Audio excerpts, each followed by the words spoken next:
meeting with Giraud to discuss the situation. After much bureaucratic wrangling, he was granted permission and arrived in Algiers in May 1943. The two men were at each other's throats almost immediately, each making demands to which the other could never agree. Finally, de Gaulle compromised. Proposing a committee that would prepare to lead a post-war France, he drafted a document naming Giraud as Commander-in-Chief of the Armed Forces and co-president of France with de Gaulle.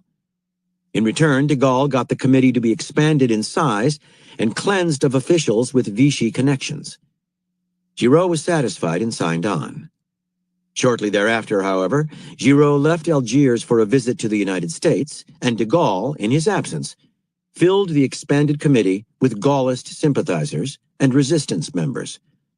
Upon Giraud's return, he discovered that he had been stripped of much of his political power. Isolated on a committee that he had helped to form, he had no way to defend himself, and in a matter of months de Gaulle was named sole president, then commander-in-chief. Giraud was quietly retired. Roosevelt and Churchill watched these developments with increasing alarm. They tried to intervene, making various threats, but in the end they were powerless. Those BBC broadcasts that had started out so innocently were now listened to avidly by millions of Frenchmen. Through Moulin, de Gaulle had gained almost complete control of the French resistance. A break with de Gaulle would put the Allies' relationship with the resistance in jeopardy, and the committee that de Gaulle had helped form to govern post-war France was now recognized by governments around the world. To take on the general in any kind of political struggle would be a public relations nightmare destructive to the war effort. Somehow, this once undistinguished general had forged a kind of empire under his control, and there was nothing anyone could do about it. Interpretation.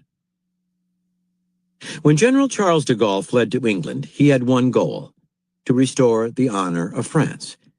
He intended to do this by leading a military and political organization that would work to liberate France. He wanted his country to be seen as an equal among the Allies, rather than as a vanquished nation dependent on others to regain its freedom. Had de Gaulle announced his intentions, he would have been seen as a dangerous mix of delusion and ambition. And had he grabbed for power too quickly, he would have shown those intentions. Instead, supremely patient and with an eye on his goal, he took one small bite at a time. The first bite, always the most important, was to gain himself public exposure with first one BBC broadcast, then through clever maneuvering, an ongoing series. Here, exploiting his keen dramatic instincts and hypnotic voice, he quickly established a larger-than-life presence. This allowed him to create and build up his military group fighting France.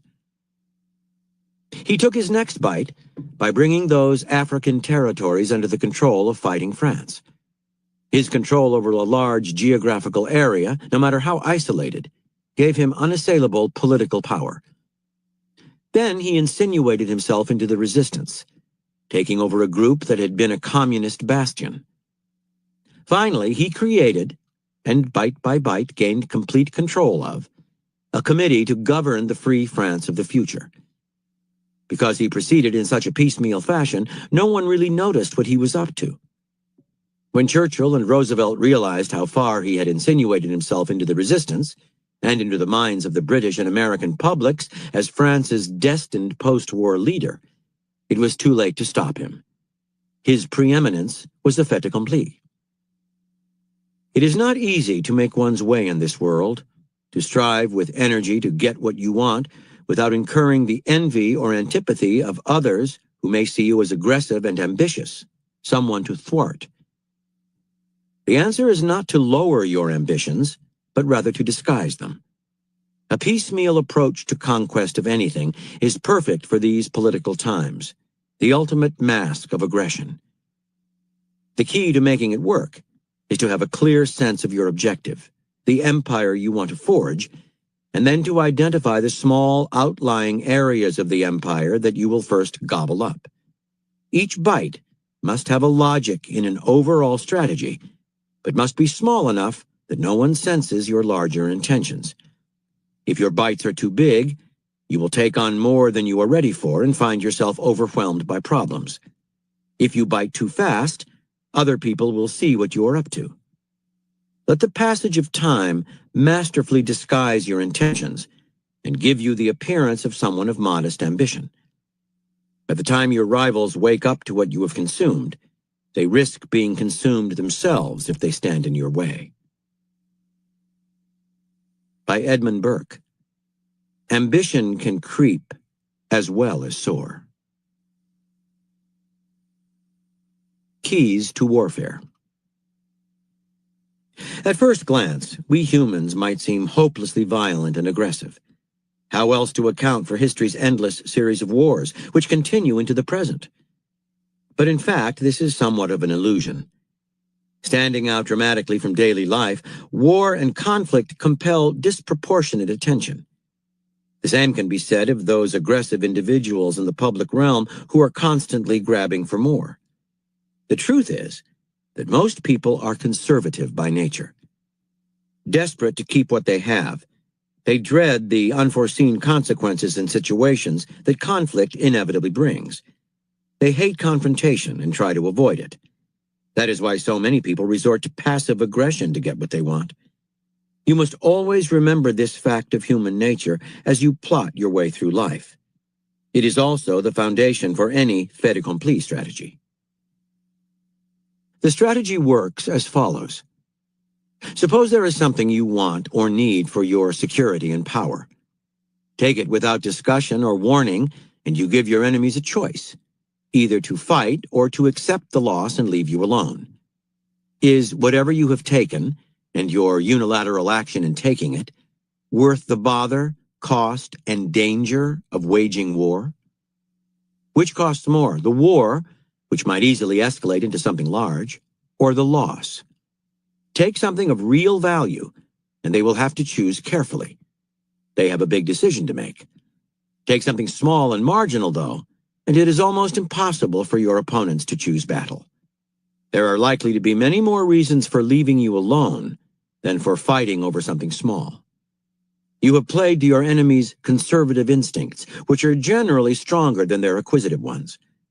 And soon, your ownership of this property becomes a fait accompli, part of the status quo, which is always best left alone.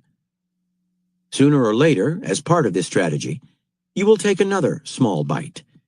This time your rivals are warier. They are starting to see a pattern.